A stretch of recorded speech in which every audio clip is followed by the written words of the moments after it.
इसलिए होई। इसकी प्रगुटी टेढ़ी करने मात्र से प्रलय हो जाए, वो समुद्र के रास्ते का इंतजार करेगा? कितनी हल्की बात हमसे स्वीकार कर ली। समुद्र ने रास्ता नहीं दिया था, इसलिए भगवान राम 3 दिन नहीं रुके थे। 3 दिन रुकने का कारण क्या था? लंका पर चढ़ाई करने जा रहे हैं, और लंका में मेरा एक भक्त धर्मात्मा विभीषण रहता है, और जिस नगरी में एक धर्मात्मा रहता हो, उस नगरी पर मैं आक्रमण करूं? मैं नहीं आया। स्वयं भगवान राम भी उस नगरी पर आक्रमण नहीं किया भाई साहब। परिवार सारा पापियों का हो और उसमें एक कोई भक्ति कर रहा है, उस परिवार का कोई बाल बांका नहीं हो सकता भाई साहब। एक भक्त के सारे से उस परिवार सुरक्षित है। जब तक विभीषण रहा तब तक लंका का कोई, स्वयं भगवान राम भी लंका पर चढ़ाई नहीं कर पाए, और 3 दिन रुकने का कारण विभीषण का इंतजार था। विभीषण आए तब जाकर के भगवान राम ने लंका पर चढ़ाई। लंका से विभीषण धर्म चला गया।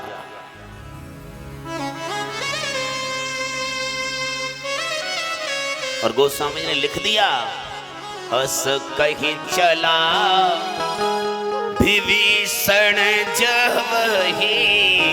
अस कहीं चला विभीषण जवही। आयुहीन भय सब तवही। आयुहीन भय सब तवही। जिसके जीवन में से अगर धर्म चला जाए तो फिर बचा क्या भाई साहब? सब कुछ चला जाए लेकिन धर्म नहीं जाना चाहिए। लेकिन धर्म ही जिसके जीवन में से चला जाए उसके पास रहेगा क्या? धर्म विभीषण चला नहीं, पूरी लंका आयुहीन हो गए। आयुहीन भय सब तवै। धर्मो रक्षति रक्षिता। धर्म की रक्षा करता है, धर्म उस व्यक्ति की रक्षा करता है। सब चला जाए, धर्म नहीं जाना चाहिए। लेकिन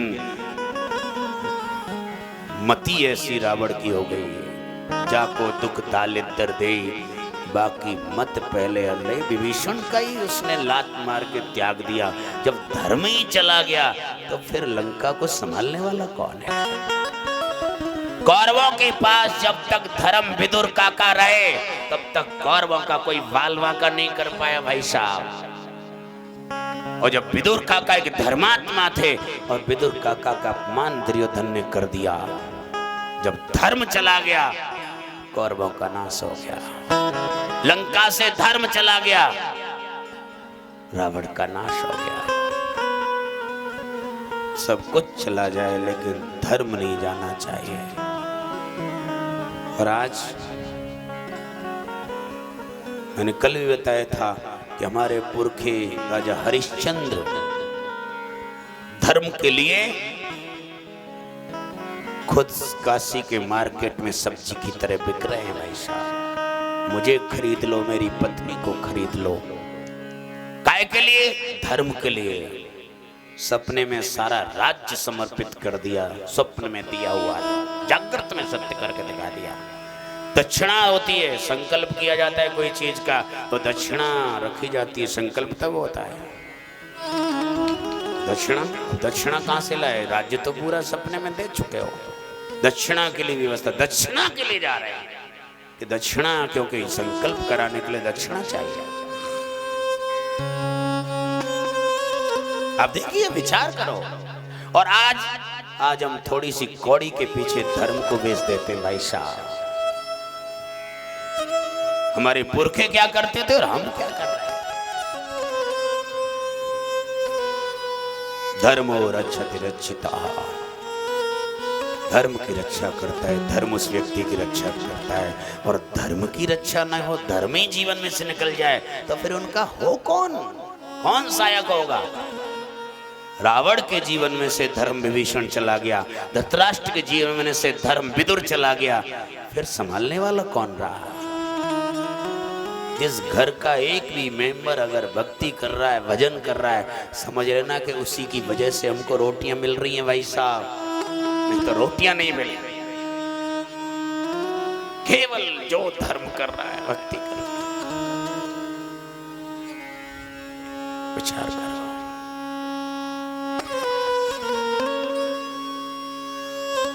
कोई कर रहा है तो उसका सहयोग करो, सपोर्ट करो, उसको छेड़ो मत। ये कर रहा है तो परिवार चल रहा है।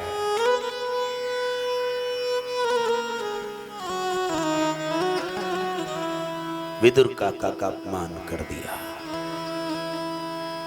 सीधी शरण भगवान के लिए, जंगल में, वन में, झोपड़ी। अच्छा, जितने भी आज तक बड़े बड़े महापुरुष हुए वो जंगल में ही जाकर के भजन क्यों किया? क्या घर में भजन नहीं हो सकता क्या? परिवार में रह के, समाज के साथ रह के भजन नहीं हो सकता क्या? सब जंगल में ही क्यों गए? कारण क्या है? जंगल में जाते हैं ना, सब भगवान का दिखाई देता है। अब यहाँ अगर देखो तो ये कॉलेज किसका है? सुबोधाचार्य जी का है। ये फैक्ट्री किसकी चल रही है? राकेश गुप्ता जी की चल रही है। ये कंपनी किसकी है? फलाने की है। ये किसका है? ये कोठी किसकी है? फलाने की है। यानी सब ये आदमियों की है। और जंगल में जाते हैं तो ये पेड़ किसके हैं? भगवान के हैं। नदियां किसकी हैं? भगवान की हैं। सूर्य किसका है? भगवान का है। देखो आप जंगल में जाते हैं, वहां हर चीज किसकी है? भगवान की है। इसलिए जंगल में भगवान का और ज्यादा याद आके भजन होता है। इसलिए वन कि वहां सब भगवान का दिखाई देता है। और यहाँ तो ये मेरा है, ये मेरा है, ये मेरा है। इसलिए बड़े बड़े महापुरुषों ने फैसला कर लिया, यहाँ तो सब मेरा ही मेरा है, भगवान का कोई दिखाई नहीं देता, तो भगवान का भजन कैसे हो सकता है? इसलिए छोड़ छाड़ के चले गए जंगल में। और वहां जो कुछ दिखाई दिया सब किसका है? भगवान का है। किसका है? भगवान का है। अब देखिए, जंगल में कोई ये कहने वाला है कि मेरा है? किसका है? सब भगवान का है। इसलिए बड़े बड़े महापुरुष भजन करने गए इस संसार में।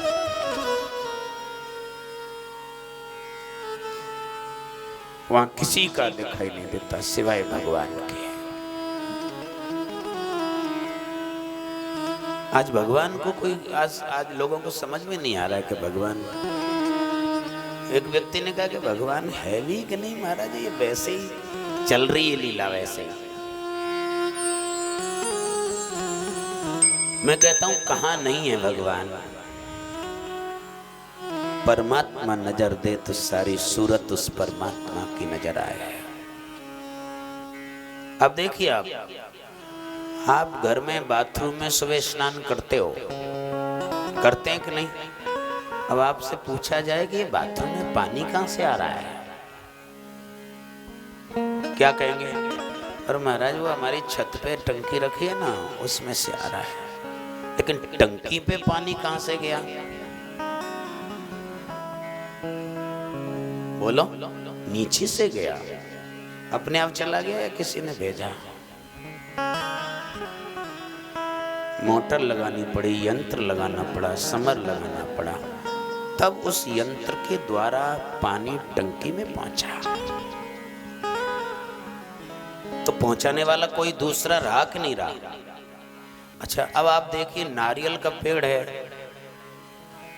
कितना ऊंचा होता है नारियल का पेड़, और उसके ऊपर नारियल लगे हुए हैं। गर्मियों में नारियल का पानी पीते हैं लोग। अब पूछा जाए कि ये बताइए कि इस फल में पानी कौन पहुंचा रहा है? मोटर लग रही है क्या? समर लगाई? कौन पहुंचा रहा है ना कोई पहुंचाने वाला? कौन है? कहां नजर नहीं आता? कहां नजर नहीं आता? अगर नजर वो दे दे तो सब जगह वही है। संतरे को देखिए, मौसमी को देखिए, कैसा कवर है उसके ऊपर, बिल्कुल रबड़ जैसा, उसमें पैक है वो। उसके बाद भी उसमें रस कौन दे रहा है भाई? कौन पहुंचा रहा है रस उसमें? हम घर में कोई भी चीज बनाते हैं तो हमारे द्वारा बनी हुई है, उसमें स्वाद है। हमने उसमें कुछ डाला, मिलाया, तब बनाया।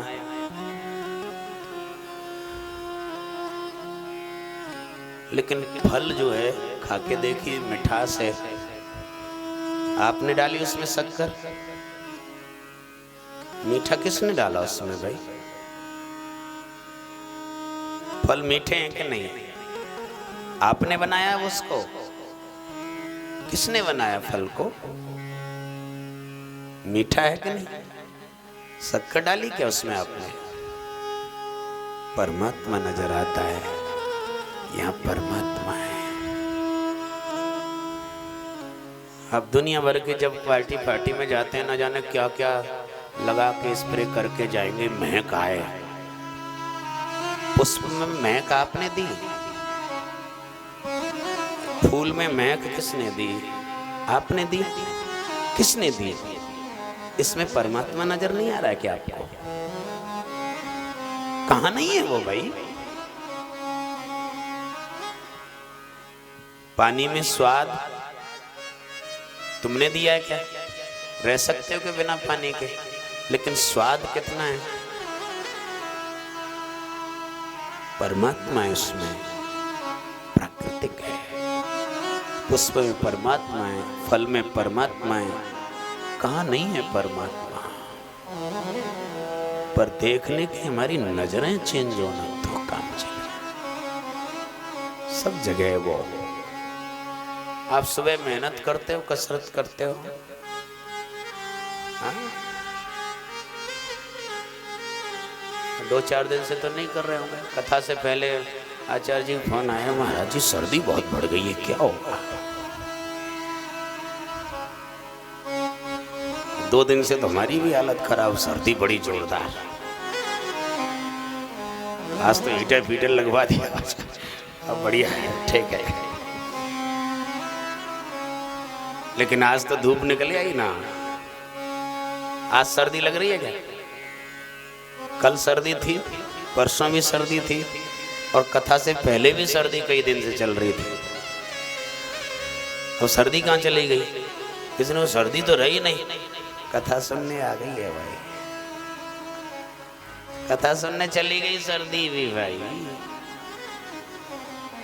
आज तो छर्रा की पब्लिक जो है, देखो माता बहनों को तो जगह ही नहीं है कहीं बैठने की, हाउसफुल हो रहा है।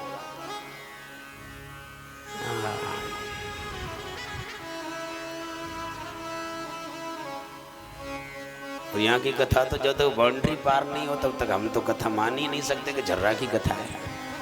झर्रा की कथा तो बाउंड्री पार करने वाली होती है। जब जब कथा की तो बाउंड्री पार।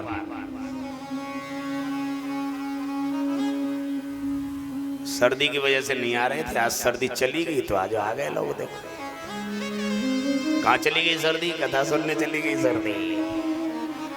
अब कथा, सर्दी भी कथा सुनने चली गई तो तुम तो सर्दी कथा सुनने आओ भाई। बोल वृंदावन बिहारी लाल की जय।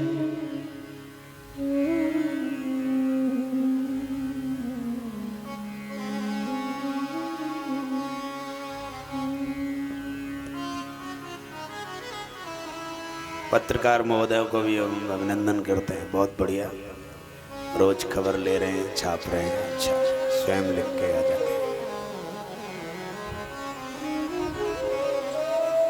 जो यहाँ नहीं सुन पा रहा है वो, वैसे तो लाइव चल ही रहा है, सभी घर बैठे सुन रहे हैं, अपने मोबाइलों में सुन रहे हैं।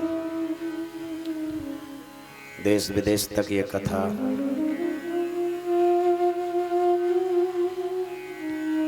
लोग लाभ उठा रहे हैं। लेकिन इस जिले के लोगों के पास मीडिया वाले भी सूचना भेज रहे हैं, बड़े अच्छे अच्छे पॉइंटों को लिख के ले जाते हैं और पेपरों में देते हैं। ये भी परोपकार है।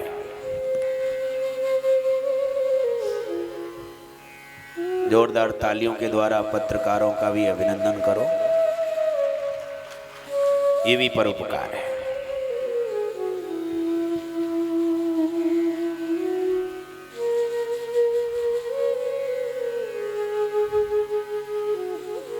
वहीं आ जाइए जहां प्रसंग है। प्रसंग आगे ही नहीं बढ़ रहा है और 4 बजने वाले। बोल वृंदावन बिहारी लाल जय जय श्री राधे। विदुर काका ने झोंपड़ी डाल करके पति पत्नी दोनों ने भक्ति की। पति पत्नी यहाँ दोनों का मेल खा जाए और दोनों भक्ति करने वाले हों, उनके यहाँ भगवान जरूर आता है। पत्नी में मेल हो, दोनों ही भक्ति में एक दूसरे से किश हो। और ऐसे हमारे शास्त्रों में उदाहरण देखिए। विदुर सुलभा, करदम देहूति, अत्रि अनसुईया,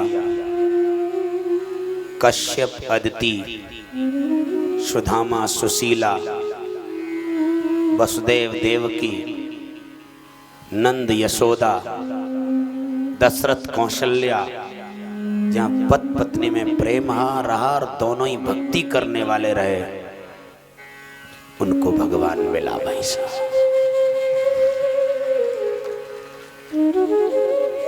लेकिन मेल खा जाए तो ही संभव है, नहीं तो शास्त्रों को उठा के देखिए। किसी का पति धार्मिक प्रवृत्ति का है तो पत्नी कर्कशा है, केकई है, कुलच्छणी है, धुंधली है। और किसी की पत्नी धार्मिक प्रवृत्ति की है तो पति नास्तिक है, मेल खाता ही नहीं। और मेल खा जाए दोनों पत्नी का तो क्या कहना उस ग्रस्त का। विदुर और सुलभा दोनों ही भक्ति कर रहे हैं। भगवान आए, छिलकों का भोग लगाया। भगवान ने कहा शेष समय तीर्थ यात्रा करके बिताओ। और विदुर काका तीर्थ यात्रा करने के लिए गए। मनु जी ने मनु स्मृति में लिखा है कि यावत ब्रियते जठरम तावत सक्त दहीनाम अधिकम योग मन्युत सस्ते न दंड मरती। वैसे मैं आपको निवेदन करूं, हर व्यक्ति के पास भगवान का भेजा हुआ बराबर संपत्ति है, कम ज्यादा किसी के पास नहीं है। अजीब नहीं लग रहा है आपको? क्या कह रहे हैं महाराज? सही कह रहा हूं। भगवान ने सबके पास बराबर भेजा है, कम ज्यादा किसी के पास नहीं भेजा भगवान। एक सेठ जी से बड़े दिलदार थे, नौकर से कोई 10-5 हजार रुपए का सामान मंगाया, ये सामान लाना है, लिख के दे दिया। 100 रुपए उसने अलग से दिए। बोलिए किसके लिए? वो ये तेरी जेब खर्चा है। सेठ दिलदार है, जेब खर्चा है।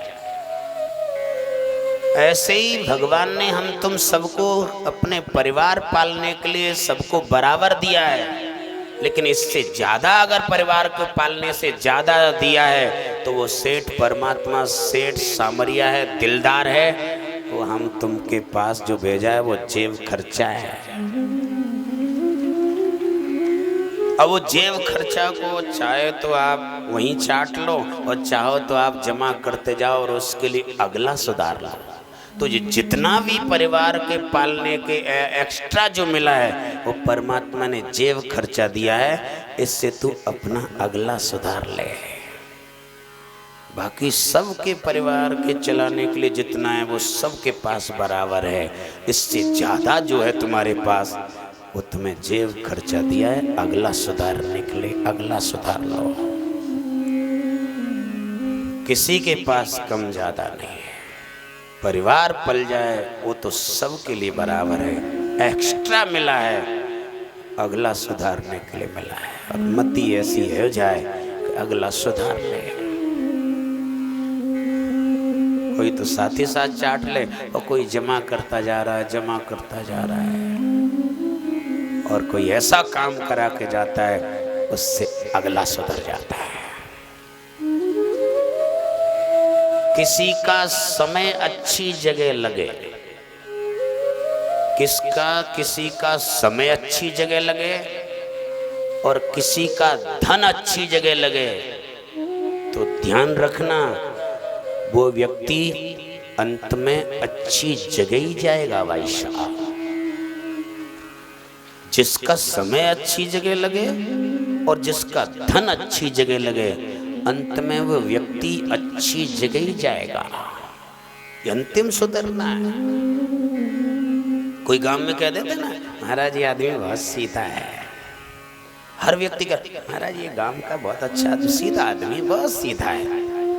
बोलो, जब हर गांव का व्यक्ति ये उससे कह रहा है ये सीधा है, तो वो सीधा ही जाएगा कि नहीं जाएगा? उसके रास्ते में रुकावट आ सकती है। सब लोग कह रहे हैं कि सीधा है, और कोई ये कह दे कि महाराज ये आदमी टेढ़ा है, तो बोलो,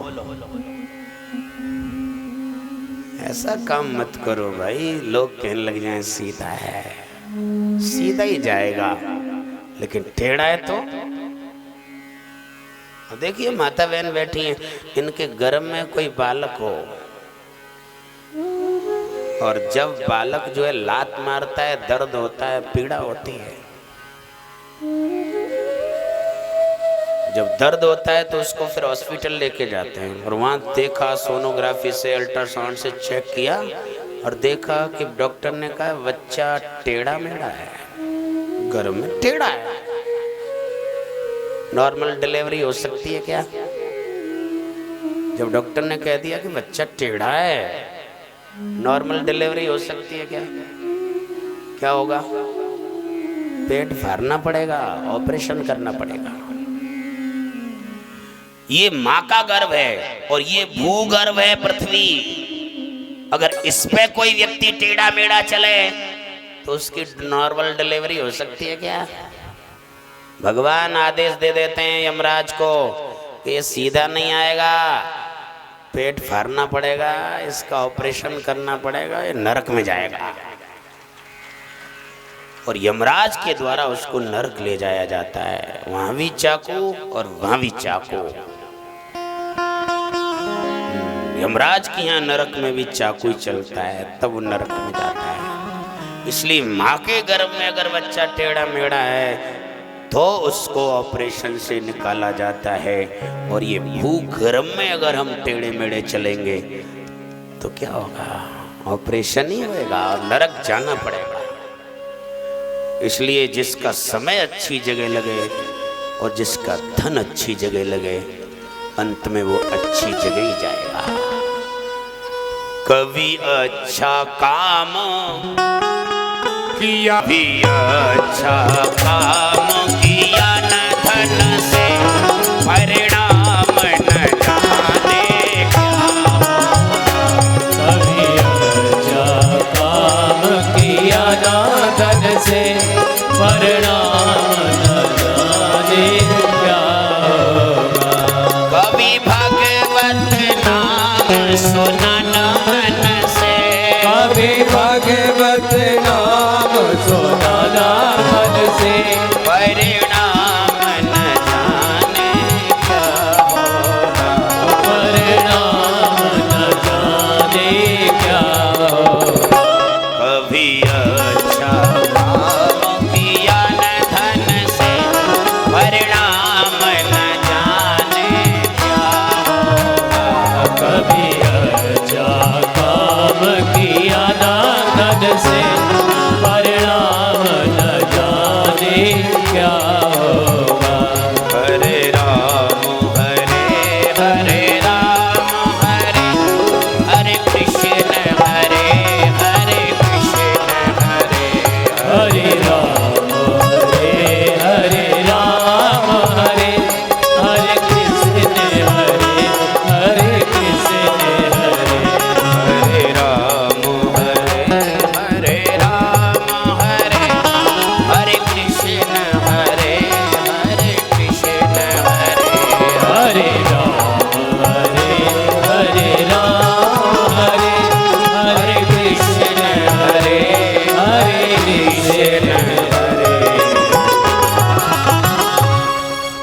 जी ने मनुस्मृति में लिखा, लेकिन जो लिखा है वो आज कलयुग के लोग इस बात को नहीं मान सकते।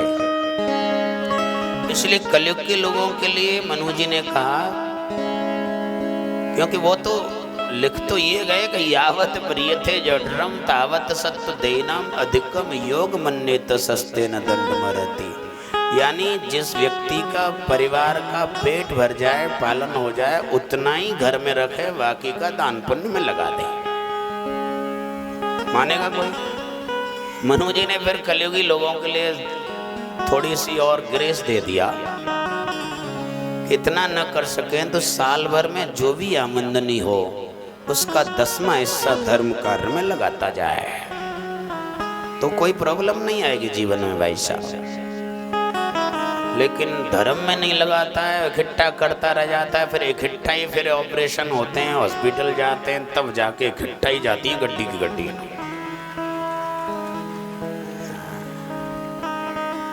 अब विचार कीजिए, बैंक से लोन उठा रखा हो और फिर अर्जेंट जरूरत पड़ जाए, बोलो, चाहे घर का ही खास मैनेजर क्यों ना हो, उससे जाके कहो कि और व्यवस्था हो सकती है, मिल जाएगा, बोलो। चाहे घर का ही मैनेजर क्यों ना हो, क्या कहेगा? पहला वाला क्लियर कर जाओ, भले ही आज ही ले जाओ, ज्यादा ले जाओ, पहला क्लियर कर जाओ। समझ में आ जाए तो समझिए, भगवान ने जन्म से दिया ही दिया है और रोज मांगने पहुंच जाते हैं मंदिर में, देवालय में। लेकिन भगवान कह रहे हैं फिर मांगने तो आ जाता है, लेकिन पहला जो दे रखा है वो तो क्लियर कर दे। वो तो देने को तैयार है, लेकिन पहला तो क्लियर कर दे भाई। हम जो भी दान पुण्य धर्म कर रहे हैं, ये भगवान का बकाया चुका रहे भाई साहब। हम उसका चुकाते रहेंगे, वो देता रहेगा।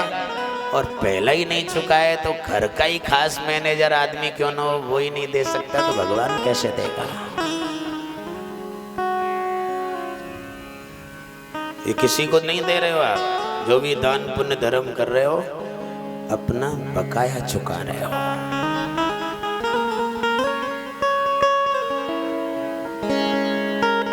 साल भर में जो भी आमदनी हो उसका 10वां हिस्सा धर्म में लगाता जाए। साल भर में से 11 महीने घर में रहे तो 1 महीने तीर्थ का वास करे। विदुर जी तीर्थ यात्रा करने के लिए गए। वहां विदुर और मैत्रेय का समागम हुआ। विदुर ने मैत्रेय से प्रश्न किया, प्रश्न बड़ा निराला है और मुझे लगता है ये प्रश्न खाली विदुर का नहीं, प्रत्येक मनुष्य मात्र का प्रश्न है।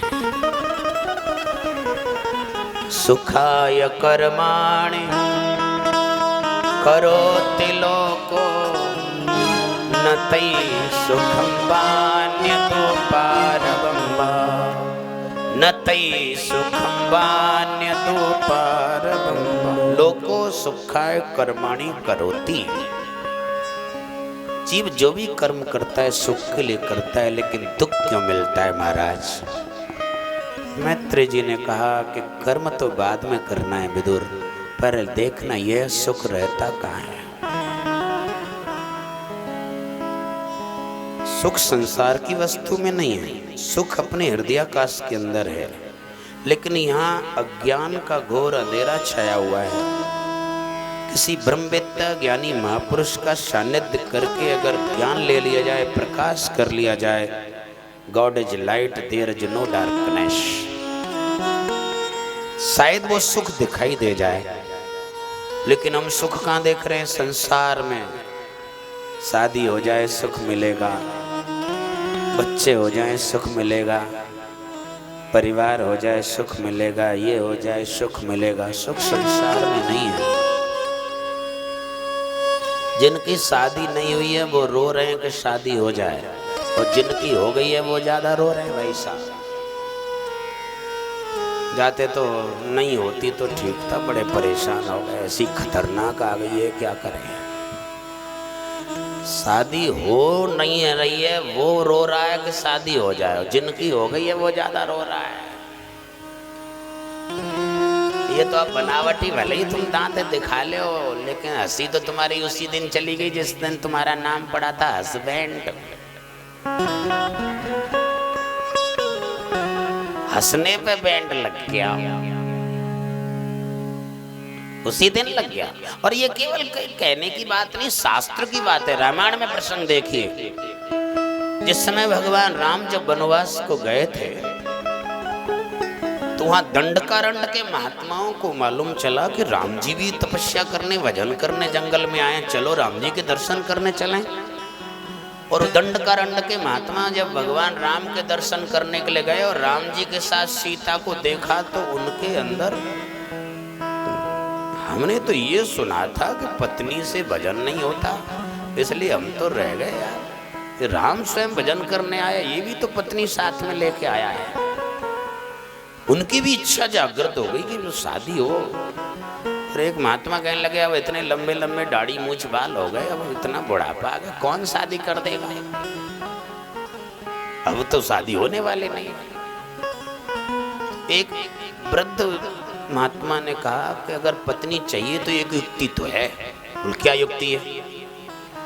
युक्ति यह है कि राम जी की चरण धूलि में वो शक्ति है कि छुअत सिला भई नार स्वाय, उनकी चरण धूलि में वो शक्ति है कि पत्थर से स्पर्श कर दें तो वो नारी बन जाएगी। बोला अच्छा, बोला हाँ, तो देख लेते हैं राम जी अगर हमारा निमंत्रण स्वीकार कर लें और फिर पत्थर ला ला के अपनी कुटियाओं की सीढ़ियों पर रख लेना, राम जी जैसे कुटिया पर चढ़ेंगे वैसे ही पत्नी बन जाएगी। बोल तो ये ठीक है, लेकिन बंदे के दिल में क्या है भगवान जानते हैं। भगवान जान गए यार इन महात्माओं के दिल में गड़बड़ हो गया, संदेश गलत चला गया। जानते हुए भगवान ने उनका निमंत्रण स्वीकार कर लिया। ठीक है, अब तो निमंत्रण स्वीकार कर लिया तो खुशी के मारे अब डटे नहीं जा रहे भाई साहब। पहाड़ों पे गए पत्थर लेने के लिए, और पत्थर भी छांट छांट के ले रहे हैं, जितना चिकना पत्थर होगा उतनी चिकनी पत्नी बनेगी। हाथ फेर फेर के देख रहे हैं, बढ़िया वाला, जितना बढ़िया पत्थर और चिकना होगा पत्नी पत्नी चिकनी बनेगी। भजन भजन जो छूट गया और चक्कर में लग गए महात्मा। भगवान जान गए कि संदेश गलत चला गया, रावण को बुलाया और सीता का हरण करा दिया। निमंत्रण के टाइम पे पहुंचे ही नहीं। महात्मा कह रहे हम तो आए ही नहीं, बार बार सोच रहे यार बहुत टाइम हो गया, राम जी आए नहीं। बोल काम अपना बनवाना है, स्वयं चल के जाके लेवा लाते, विचार कर।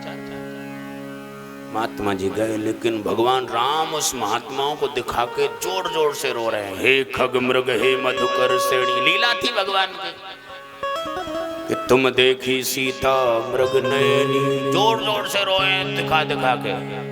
महात्मा कह कौन रो रहा है? बोल राम जी रो रहे हैं। काहे के लिए? उनकी पत्नी का हरण हो गया, पत्नी के लिए। एक महात्मा ने कहा कि पत्नी के लिए रोना भी पड़ता है क्या शादी करके? राम रो रहा है तो हम तुमसे कौन से खेत की मूली हैं? तो महात्मा ने कहा पत्थर ने फेंका हो ना सवन ने, ऐसे ही रोना पड़ेगा। राम जी ने कहा ये मेरा रोना बढ़िया काम कर गया, महात्माओं का जिंदगी भर का रोना खत्म हो गया, नहीं तो रोना पड़ता। राम जी ने लीला की है भाई साहब, इसलिए शादी के बाद कोई मुस्कुराहट रहती नहीं भाई साहब। हमारे यहाँ 4 काम बड़े कठिन हैं। कौन कौन से? हाथी को धक्का देना कठिन है कि सरल है? कठिन है ना। हाथी को धक्का देना, मच्छर की मालिश करना, चींटी की लिपस्टिक लगाना और शादी के बाद मुस्कुरा लेना, ये 4 काम कठिन है। कौन कौन से? हाथी को धक्का देना, मच्छर की, कठिन है कि सरल है? और चींटी की लिपस्टिक लगाना कठिन है कि सरल है? और शादी के बाद मुस्कुरा लेना ये बहुत कठिन है भाई साहब।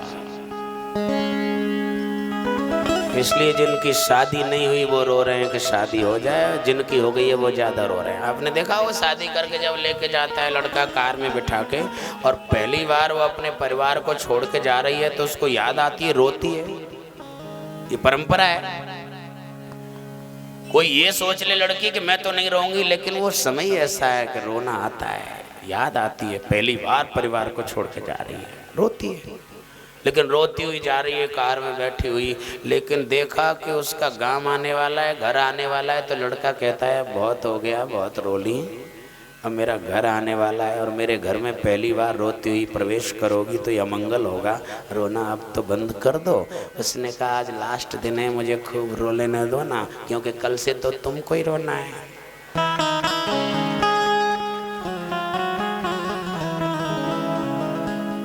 सोच रहा है शादी हो जाए सुख मिलेगा, बच्चे हो जाए सुख मिलेगा, ये मिल जाए सुख मिलेगा, लेकिन मैत्री जी कह रहे हैं सुख संसार की वस्तु में नहीं है, सुख तुम्हारे हृदय आकाश के अंदर है। लेकिन वहाँ ज्ञान का घोर अंधेरा छाया हुआ है। किसी ब्रह्मवेत्ता ज्ञानी महापुरुष के सानिध्य में आकर ज्ञान लो, प्रकाश हो जाए तो सुख दिखाई दे जाए। सृष्टि उत्पत्ति की कथा मैत्री ने बताई।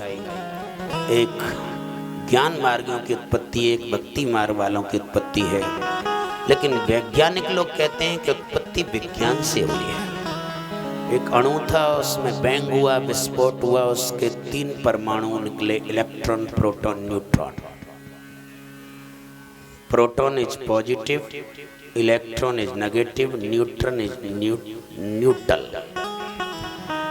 एक जनरेशन करता होता है, एक पालन करता होता है, एक संगार करता होता है, जिसको तत्ववेत्ता कहते हैं सत रज तम। रजोगुण से उत्पत्ति है, सतोगुण से पालन है, तमोगुण से संगार है। जिसको पौराणिक भाषा में कहते हैं ब्रह्मा विष्णु महेश। ब्रह्मा सर्जन करता है, विष्णु पालन करता है, महेश संहार करता है। जिसको अंग्रेज लोग कहते हैं गॉड, GOD। 3 अल्फाबेट है, G for generator, O for operator, D for destroyer. एक जनरेशन करता है, एक पालन करता है, एक श्रृंगार करता है। लेकिन यहाँ भागवत के अंदर 2 प्रकार से हमारी उत्पत्ति बताई है, एक ज्ञान मार्ग से, एक भक्ति मार्ग से। ज्ञान मार्गियों का कहना है सबसे पहले महातत्व हुआ, महातत्व से अहंकार, अहंकार से तन्मात्राएं, तन्मात्राओं से पंच महाभूत, भौतिक शरीर का निर्माण। भक्ति मार्ग वालों की उत्पत्ति, एक बार नारायण भगवान ने मन में संकल्प किया कि मैं एक से अनेक हो जाऊं। ब्रह्म सूत्र में एक सूत्र आता है कि यथा संकल्प तथा नियत लोका। भगवान के मन में जो संकल्प होता है दुनिया में वही होने लग जाता है। संकल्प किया गया कि एक से अनेक हो जाऊं। उसी समय नारायण की नाभि से कमल निकला और कमल से जगत पिता ब्रह्मा जी की उत्पत्ति हुई। ब्रह्मा जी उस प्रलय के जल में विचरण करते रहे, मेरा जन्मदाता कौन है, मेरे माता पिता कौन है। आखिर प्रलय के जल का अंत नहीं आया। कमल के ब्रह्मा जी ने 14 भाग किए, 14 लोक बनाए। सृष्टि उत्पत्ति की सबसे पहले सनकादि महात्माओं को पैदा किया। सनकादि महात्माओं से ब्रह्मा जी ने कहा कि भगवान नारायण का आदेश है, इसलिए पृथ्वी पे जाओ, संतति करो, संतान पैदा करो, सृष्टि आगे बढ़ानी है। सनकादि महात्मा ने ब्रह्मा जी की बात का कोई ध्यान नहीं दिया, वो तो जंगल में तपस्या करने के लिए चल पड़े। उसी समय ब्रह्मा जी को क्रोध आ गया, क्योंकि क्रोध की उत्पत्ति कब होती है? इच्छा की पूर्ति न होना ही क्रोध का कारण है। अब इच्छा की पूर्ति नहीं हुई, सनकादि महात्मा ने बात नहीं मानी, क्रोध आ गया। क्रोध से रुद्र का अवतार हो गया। बोले रुद्र भगवान की। ब्रह्मा जी ने राक्षसों की तामसी सृष्टि को पैदा किया, लेकिन ये तामसी सृष्टि वाले राक्षस स्वयं ब्रह्मा जी को खाने के लिए दौड़े। ब्रह्मा जी ने उनका त्याग कर दिया। फिर सृष्टि पैदा की, एक स्त्री पुरुष का जोड़ा बनाया। यही हमारे आदिदेव पुरुष कहलाए। गोस्वामी जी रामायण में लिख रहे हैं, स्वयंभू मनोहर सतरूपा, स्वयंभू मनोहर सतरूपा, स्वयंभू मनोहर सतरूपा, स्वयंभू मनोहर और सतरूपा जिनसे भई नर सृष्टि अनुपा जिनसे भई नर सृष्टि अनुपा जिनसे भई नर सृष्टि अनुपा जिनसे भई नर सृष्टि अनुपा स्वयंभू मनु और सतरूपा स्वयंभू मनु और सतरूपा मनु और शत्रुपा को पैदा किया गया। मनु कहते हैं मनन करने की शक्ति को, और मनन करने की शक्ति का नाम है विवेक। और शत्रुपा कहते हैं श्रद्धा की शक्ति को। हमारी तुम्हारी जो उत्पत्ति हुई है वे विवेक और श्रद्धा से हुई है। हमारे पुरखे कौन है? विवेक और श्रद्धा है। और आज ना तो विवेक रहा ना श्रद्धा रही। भूल गए अपने पुरखों को। ना विवेक रहा है ना श्रद्धा रही है। कितनी आवश्यक है कथा। ये कथा सुनने के बाद ही तो हम जीवन में बदलाव आ सकता है। जननी तेरी तुझे फिर ना जलेगी, अब ना बने तो फिर कहाँ बने। जननी तेरी तुझे फिर ना जलेगी, अब ना बनी तो फिर कब बनेगी।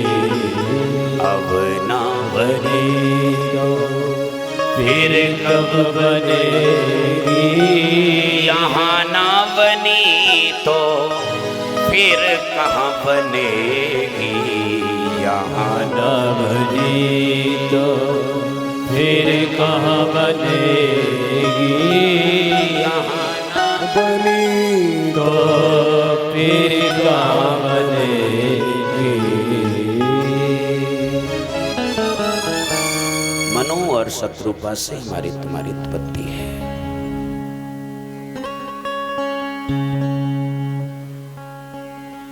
मनु और शत्रुपा ने यहाँ 5 संतान पैदा की। आकुति, प्रसूति, देवहूति नाम की 3 कन्या, प्रियव्रत और उत्तानपाद नाम के 2 पुत्र पैदा किए। आकुति नाम की जो कन्या है प्रजापति रुचि सूचि के लिए व्याई गई,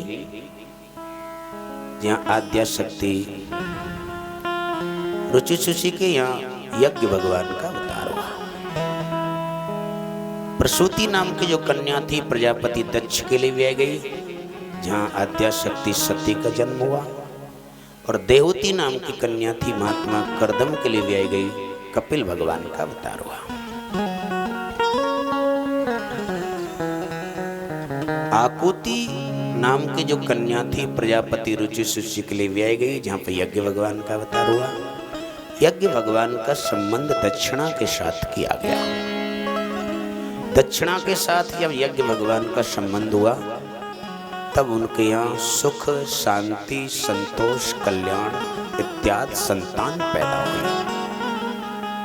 हर व्यक्ति चाहता है कि हमारे जीवन में सुख शांति आ जाए, लेकिन सुख शांति कैसे आएगी? सुख शांति यज्ञ भगवान की संतान है। जब यज्ञ भगवान का संबंध दक्षिणा के साथ कर देंगे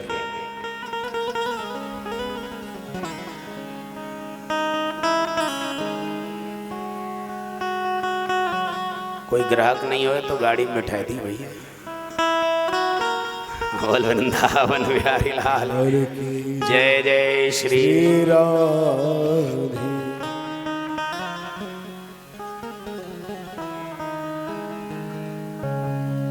यज्ञ भगवान की संतान है, सुख, शांति, संतोष, कल्याण इत्यादि।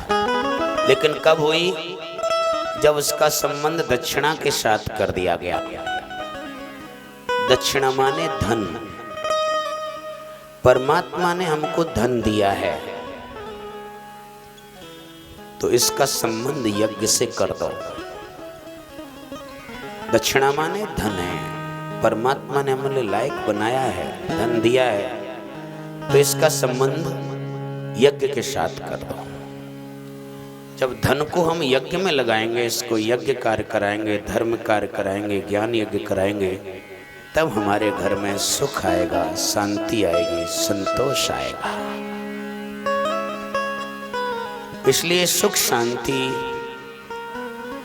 दक्षिणा और यज्ञ का संबंध हुआ, तब उनके यहाँ प्राप्त हुई। दक्षिणा आप देते हो किसी साधु को, ब्राह्मण को, गुरुओं को, कहीं भी भेंट करते हो, इसे हल्के में मत लेना। ये दक्षिणा शब्द जो है दक्षिण दिशा से बना है। ये जो भी आप दक्षिणा कहीं भेंट कर रहे हो, ये दक्षिण दिशा में जिस समय आप अंतिम समय में जाओगे ना, उस समय ये काम आएगा। कोई केस आपका चल रहा है और वकील ने कह दिया कि इतना पैसा दो, मैं आपको वरी करा दूंगा, तो वरी कराने की जिम्मेदारी किसकी है? वकील की है। उसने तो पैसा फिक्स कर लिया। ऐसे ही हम किसी को दक्षिणा देते हैं तो दक्षिणा लेने वाले संत जो है, फिर उसकी जिम्मेदारी होती है कि जिससे दक्षिणा ली है उसको वरी कराने की जिम्मेदारी है। दक्षिणा शब्द दक्षिण दिशा से बना है। जिस समय हम अंतिम जब दक्षिण दिशा में जाते हैं, उस समय ये दक्षिणा हमारे काम आती है और कोई काम नहीं आता है।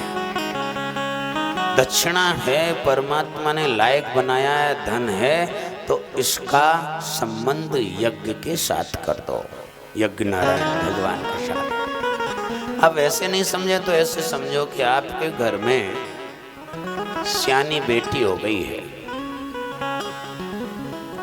अब बेटी सदा तो अपने घर नहीं रहेगी ना, सदा रहेगी क्या? एक न एक दिन तो तुमसे अलग होना ही है उसको। लेकिन इसके दो ऑप्शन हैं। एक ऑप्शन तो ये है कि जैसी अपनी बेटी है वैसे ही उसके लिए श्रेष्ठ वर ढूंढ करके अपने हाथों से ही उसके पीले हाथ कर दो। एक ऑप्शन तो ये है। और दूसरा ऑप्शन ये है कि वो लड़की अपने आप ही किसी के साथ भाग जाए। कौन सा ऑप्शन ठीक है? कौन सा ऑप्शन ठीक है?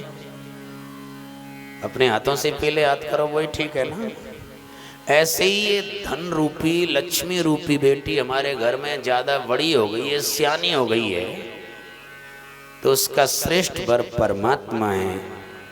ये धन अगर ज्यादा हो गया है, ज्यादा ही सियानी लड़की हो गई है लक्ष्मी रूपी, तो उस परमात्मा श्रेष्ठ वर के लिए इसका संबंध कर दो, परमात्मा के कार्य में लगा दो, अपने हाथों से पहले हाथ कर दो। और अगर धर्म में नहीं लगाया लक्ष्मी को, क्योंकि लक्ष्मी का वर श्रेष्ठ परमात्मा है, अगर उसे धर्म में नहीं लगाया और वो अपने आप ही लक्ष्मी तुम्हें छोड़ के चली गई, घर में कोई ऐसी बीमारी डाल दी कि हॉस्पिटल में दुनिया भर का पैसा बर्बाद हो रहा है, चला गया, जितनी कमाई सब चली गई, लेकिन लक्ष्मी भी चली गई सब, और इंसान भी चला गया, क्या दुर्दशा होती है उस समय भाई साहब। अपने आप चली जाए बेटी किसी के साथ तो बहुत बुरा होता है। बाप अपने घर से बाहर अपना चेहरा दिखाना भी नहीं चाहता समाज में। ऐसी कंडीशन हो जाती जब लड़की अपने आप भाग जाए। और अपने हाथों से पहले याद करो तो बड़ी शांति मिलती है, खुशी होती है कि मैंने बेटी विदा कर दी। ऐसे ही ये लक्ष्मी रूपी बेटी घर में सियानी हो, किसी के घर में अगर ज्यादा ही सियानी लड़की हो जाए तो पड़ोसी मोहल्ला वाले भी बार बार कहते हैं, तेरी इतनी जवान कर रखी है, तू शादी कब करेगा? 30 साल की है गई छोरी, तो कैसे शादी नहीं तो पे नहीं होए तो हम समाज के मिल के करें। इतनी पट्ठा जवान छोरी है गई, बाकी शादी ना कर रहे। समाज के भी टोकते रहते हैं। ऐसे ही तुम्हारे पास ये लक्ष्मी रूपी बेटी जवान है जाए, ज्यादा जवान है जाए, यानी ज्यादा पैसा हो जाए तो जल्दी पीले हाथ कर दो और अपने आप चली गई तो फिर बड़ी वजियत होगा भाई साहब।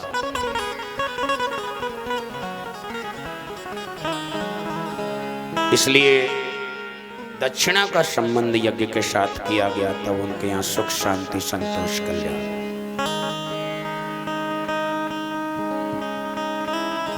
दूसरी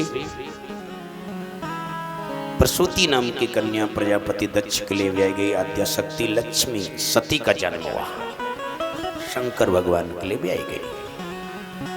सती, मैं निवेदन करता हूं कि लड़का की शादी करो तो गुणवान बहू होनी चाहिए, धनवती न हो, गुणवती लाइए। बेटी को कितना भी पढ़ाओ, आजकल बेटी की शादी में कार देने की होड़ लगी हुई है। मैं कहता हूं कार दो या मत दो, लेकिन बेटी को संस्कार जरूर दो। कार दे के भेजा और संस्कार नहीं दिए तो वो 4 दिन बाद कार लौट के आ जाएगी भाई साहब। कार दे के भेजा तो 4 दिन चर्चा चलेगी कि फलाने ने कार दी है, लेकिन संस्कार दे के भेजोगे तो जिंदगी भर चर्चा चलेगी कैसे माँ बाप ने संस्कारवान बेटी भेजी है। आजकल तो पढ़ाने में लग रहे हैं, कोई बात नहीं, पढ़ाइए। और कभी लड़की के लिए अगर लड़का देखने जाए ना तो लड़का वाले पूछते हैं बेटी ने आपकी ने क्या कर रखा है? सीए कर रखा है। लड़का का दादा बैठा हुआ है, वो पूछने लगा सीए कर रखा है? वहाँ सीए कर रखा है। लड़का की शर्ट फट जाए तो उसे सीए बोल, वो तो नहीं सीए, तो ले जा अपनी सीए।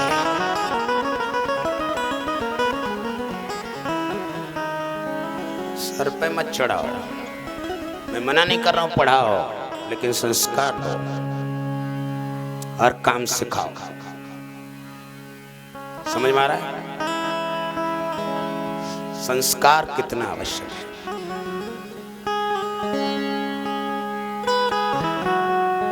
आज की स्थिति तो देख के बड़ा दिल दहलता है भाई साहब।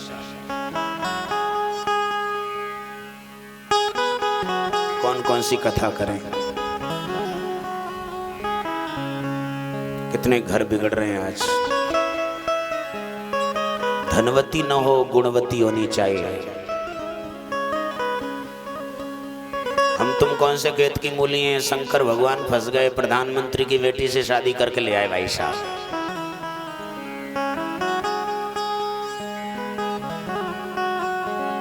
सती जो थी उस समय उनके पिता का नाम था प्रजापति दक्ष, उस समय का प्रधानमंत्री थे दक्ष। शंकर को पति परमेश्वर मानने को तैयार नहीं है, राम को राम कहने को तैयार नहीं है, कथा सुनाने ले गए, कथा सुनने को तैयार नहीं है, किसी के प्रति हस्तक ही नहीं झुकता है उसका। कथा सुन के आए और राम जी ने प्रणाम किया, राम जी को शंकर भगवान ने, तो पूछ रही है कि ये कौन है, इनको प्रणाम कर रहे हो? ये पत्नी के लक्षण होते हैं क्या? भले ही घर पे जाके पूछ ले कौन थे, उनको प्रणाम किया, लेकिन जहाँ पति का मस्तक झुक रहा हो वहाँ पूछने की जरूरत थोड़ी ना है। पत्नी को वहाँ झुकाना चाहिए अपना सर, लेकिन पूछ रही है कि कौन है, इनको तुम मस्तक झुका रहे हो? बोले ये वही ब्रह्म है जिनकी हम कथा सुन के आए। बोले ब्रह्म है तो इनको मालूम नहीं है कि इनकी पत्नी को कौन ले गया है? मैं तो नहीं मानती, इनको ब्रह्म परीक्षा लूंगी। भगवान शंकर ने मना किया कि मेरे ब्रह्म हैं, स्वयं मेरे पिता हैं और मेरे इष्ट हैं, और उनकी परीक्षा लेने जाओगे? परीक्षा लेने वाला टीचर होता है और परीक्षा जिसकी ली जाती है वो स्टूडेंट होता है। तो क्या मेरे प्रभु को तुम स्टूडेंट बनाओगे? मना किया, नहीं मानी, परीक्षा लेने गई। हर समय टेढ़ी चलती है। और परीक्षा भी लेने गई तो क्या रूप लिया? सीता का रूप धारण किया। शंकर भगवान ने हमेशा के लिए, क्योंकि अब मेरी अर्धांगिनी तो नहीं रही, सीता मेरी माँ है, मना कर दिया।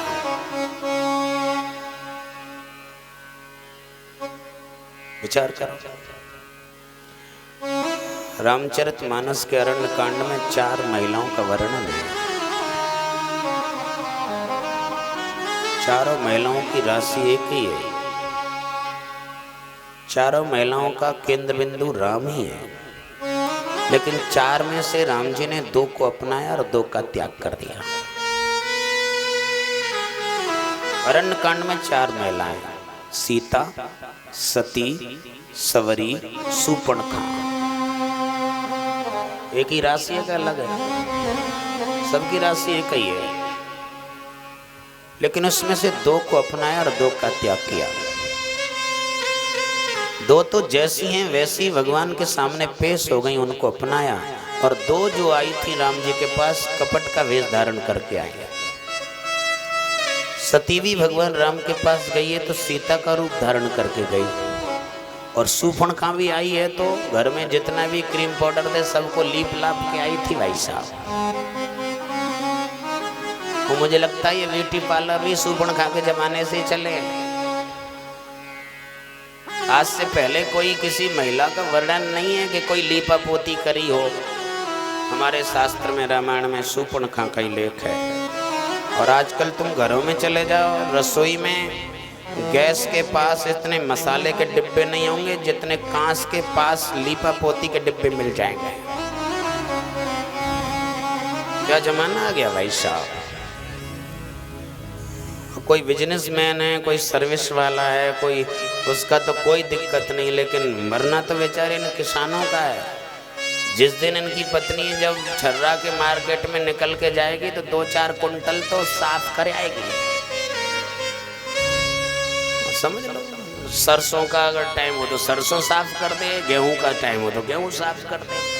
वो तो मरना तो बेचारे गरीब किसानों का है कि वो होड़ा होड़ लग रही है। भले ही वो सर्विस वाली है, वो लीपा पोती को सामान ले रही है तो मैं कैसे पीछे रह जाऊंगी, लेकिन बाकी तो 2-4 कुंटल गए।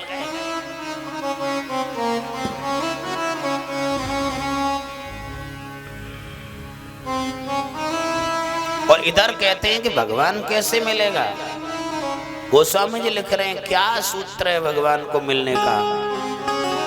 मन क्रम वचन छाड़े चतुराई, मन क्रम वचन छाड़े चतुराई, मन क्रम वचन छाड़े चतुराई, मन क्रम वचन छाड़े चतुराई, भजत कृपा करियहु रघुराई, भजत कृपा करियहु रघुराई, भजत कृपा करियहु रघुराई, भजत कृपा करियहु रघुराई, मन क्रम वचन छाड़े चतुराई, मन क्रम वचन छाड़े चतुराई। मन से, कर्म से, वचन से पहले चतुराई का त्याग करो, उसके बाद उसकी प्राप्ति हो सकती है। मोह कपट छल छत्र नवावा। शूर्पणखा अपने को इतनी खूबसूरत बना के आई,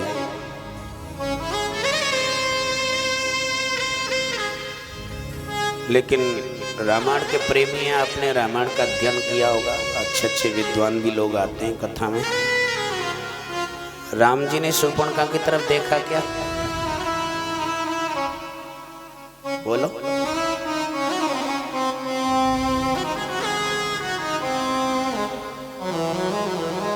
राम जी ने देखा नहीं उसको, क्योंकि निर्मल मन जन सो मोय बड़ा, मोह कपट छल छत्र नवावा। इसलिए इतनी सुंदर बन के आई, राम जी ने उसकी तरफ देखा तक नहीं। और सवरी ने अपने जीवन में कभी कांच कंघी तेल नहीं देखा। शूर्पणखा को राम जी के पास जाना पड़ा और राम जी को सवरी के पास जाना पड़ा।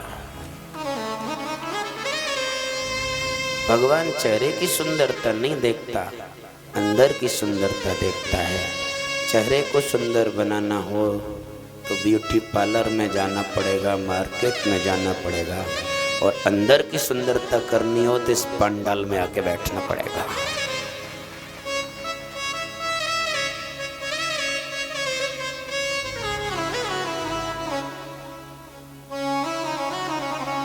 सती ने कभी शंकर भगवान को पति परमेश्वर नहीं माना, राम को राम कहने को तैयार नहीं।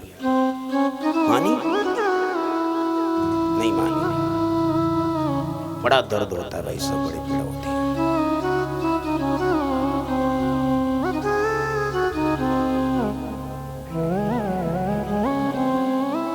इसलिए निवेदन कर रहा हूं, गुणवती होनी चाहिए, धनवती नहीं हो।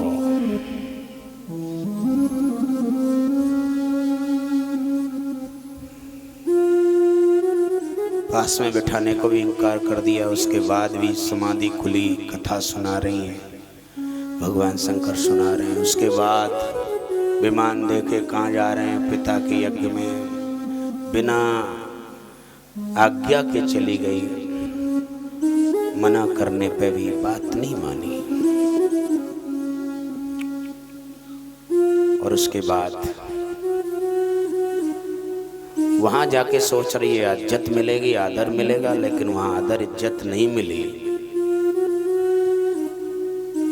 तो वहां से लौटने जाना चाह रही थी। सोचा लौट के जाना तो है, एक बार यहाँ आई हूँ यज्ञ में तो यज्ञशाला के दर्शन कर लूं। सती ने एक काम बहुत अच्छा किया भाई साहब।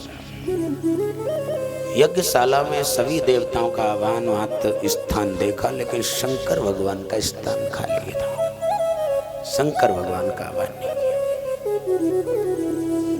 सबसे बड़ा संदेश नारी जाति के लिए है सती का, उसने अपने पति का अपमान सहन नहीं किया और उसी समय अपने प्राण उसके यज्ञ में छोड़ दिए और उसका यज्ञ विध्वंस कर दिया।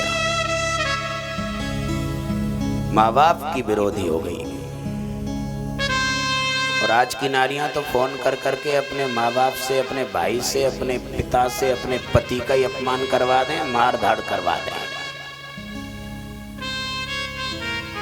पत्नी वही है जो अपने पति का अपमान सहन नहीं करा। बाप होगा तो अपने लिए होगा, भाई होगा तो अपने लिए होगा। खबरदार अगर मेरे पति से कुछ कह दिया, ये पत्नी का धर्म है। नारियां कितने व्रत करती हैं, कोई सोमवार का व्रत कर रही है, कोई गुरुवार का व्रत कर रही है, कोई किसी का व्रत कर रही है। मैं निवेदन कर रहा हूं माताओं से कि अन्य व्रत करो या मत करो, एक व्रत जरूर कर लो, वो है पति व्रत। और जो नारी पति व्रत नहीं रखती, अन्य व्रत रखना बेकार है। क्योंकि करो सदा शंकर पद पूजा, नार धर्म पद देवन दूजा। नारी का दूसरा कोई धर्म नहीं, पति रेव सर्वस्व। और आज पति को घास भी नहीं डालती हैं, लेकिन मंदिर में बड़ी भगतानी बन के जाएंगी भाई साहब।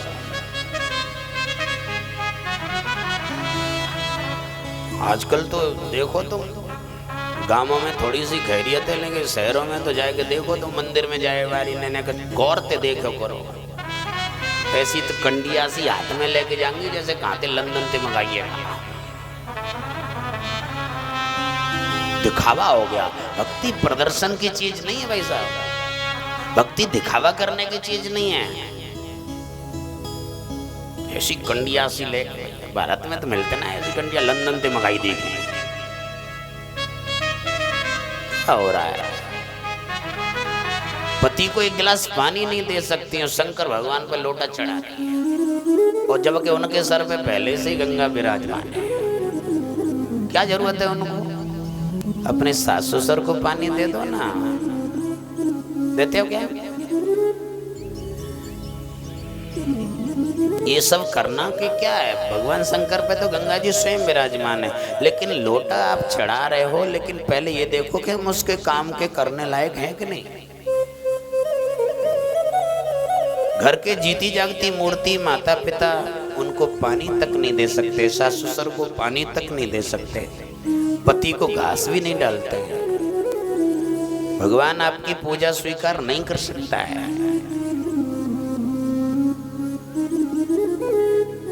विचार करो, क्या जमाना आ गया भाई साहब।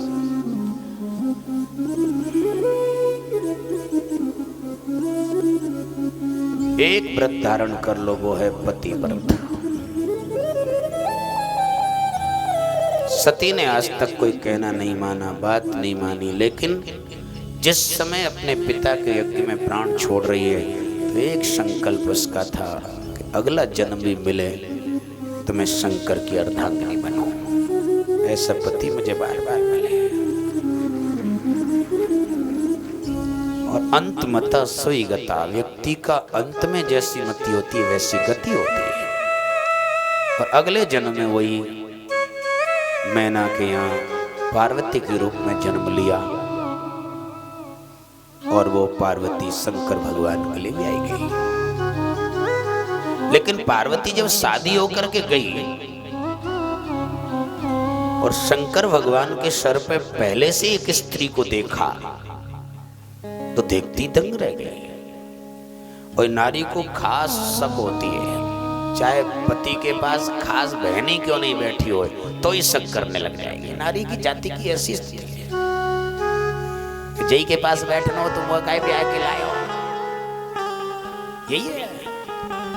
पार्वती ने जब सर पे आकर के इस नारी को देखा तो तुरंत पार्वती, तुम कौन? उसने कहा मैं तुम्हारी सगी बहन हूँ। मेरी सगी बहन? बोल हाँ, क्यों? तुम्हारा भी प्रादुर्भाव हिमालय से भी हुआ है, मेरा भी प्रादुर्भाव हिमालय से हुआ है, इसलिए मैं तुम्हारी बहन हूँ। क्या नाम है तेरा? बोल मेरा नाम गंगा है। पार्वती ने कहा गंगा है तो सर पे क्यों चढ़ गई है? गंगा ने कहा सर पे चढ़ी नहीं हूँ, सर पे मुझे चढ़ा रखा है। ऐसे तेरे क्या उपकार हैं शंकर भगवान पे जो तू सर पे चढ़ी हुई है? गंगा ने कहा कि मेरे बहुत उपकार हैं शंकर भगवान पे। शंकर भगवान की सृष्टि में, संसार में जो भी जीव कोई पाप कर लेता है और मेरे में आके स्नान कर लेता है तो मैं उसके पाप धो देती हूँ। मरने के बाद उसकी अस्थियां विसर्जन मेरे में की जाती हैं तो मैं उनका उद्धार करती हूँ। मेरे बहुत उपकार हैं शंकर भगवान पे। पार्वती ने कहा अब तो बहुत चढ़ गई सर पे, नीचे उतर के आ जाओ। गंगा ने कहा ये नारी एक बार सर पे चढ़ जाए ना तो फिर ये नीचे उतरने वाली नहीं है। आपसे हाथ जोड़ के प्रार्थना कर रहा हूँ, प्यार करो, लाड करो, पर सर पे मत चढ़ा लेना। और ये सर पे चढ़ गई ना फिर नीचे कभी उतरने वाली नहीं है। बजा दो।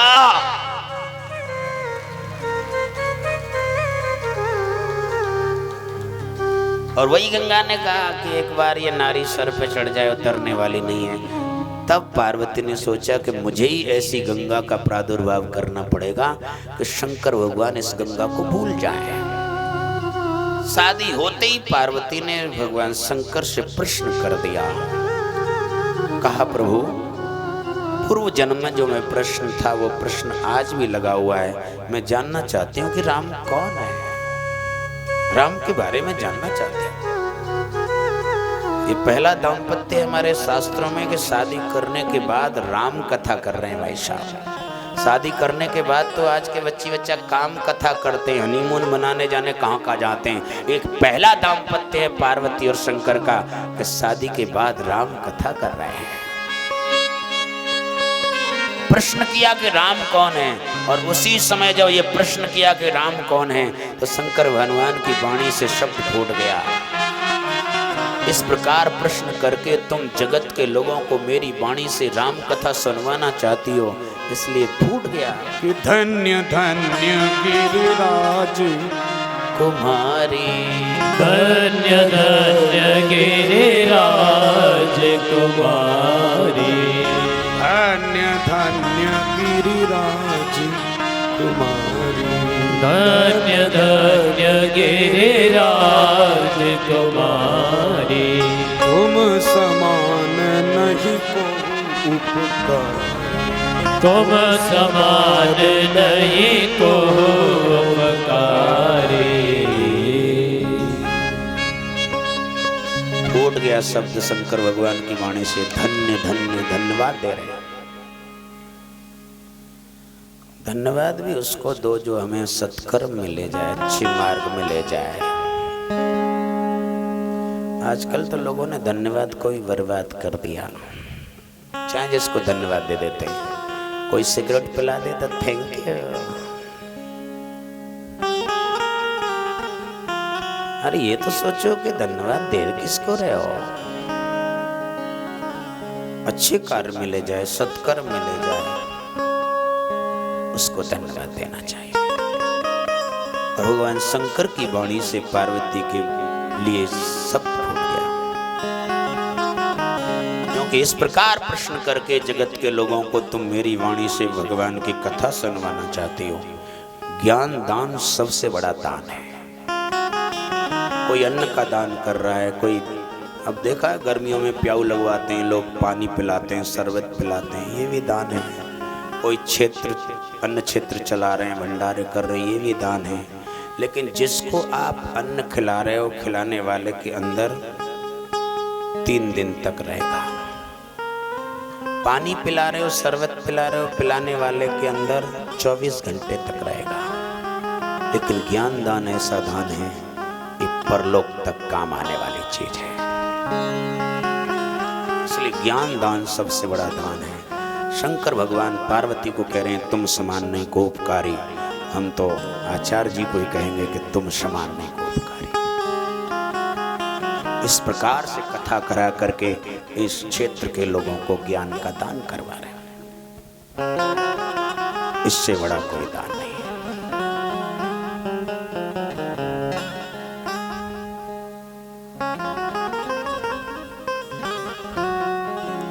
पार्वती ने कहा धन्यवाद क्यों दे रहे हो? शंकर भगवान ने कहा तुमने ऐसी गंगा का प्रादुर्भाव किया है।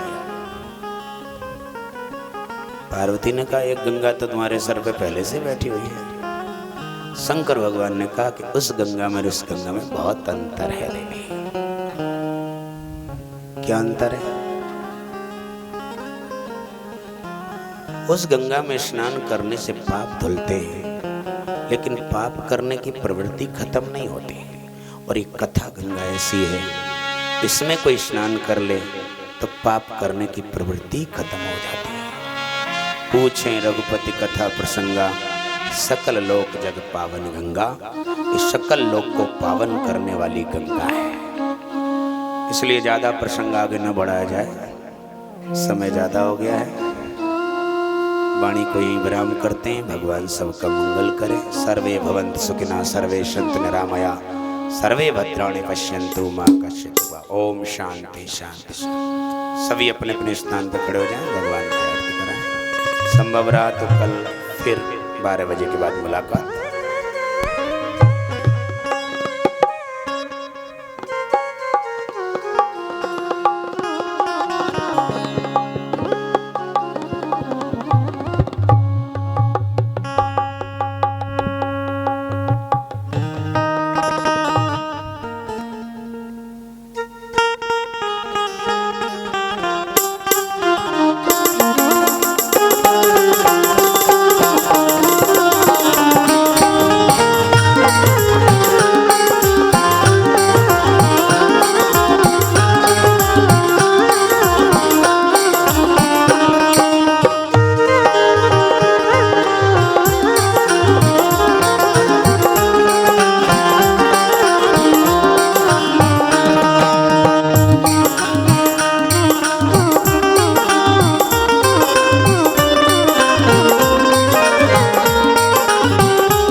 नष्ट करो देवा। श्रद्धा भक्ति बढ़ाओ, सदा प्रेम बढ़ाओ, तन की सेवा। ओम जय जगदीश हरे, श्याम सुंदर की आरती जो कोई नर गावे। स्वामी प्रेम सहित गावे, वेद शिवानंद स्वामी, भरत हरि हर स्वामी। वंचित फल पावे। ओम जय जगदीश हरे, जय जगदीश हरे, स्वामी जय दीनानाथ हरे। ओ स्वामी जय राधे श्याम हरे, स्वामी जय भोलेनाथ हरे। ओ स्वामी जय सीताराम हरे, भक्त जनों के संकट नाश जनों के संकट सर्वे दूर करे। ओम जय जगदीश हरे।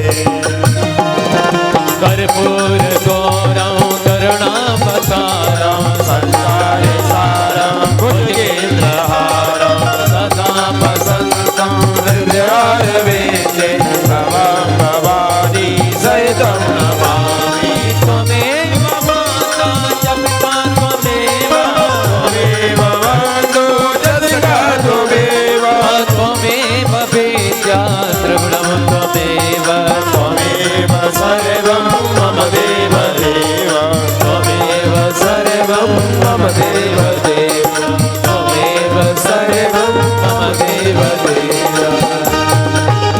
हरि ओम जली शीतलीकरण पुष्प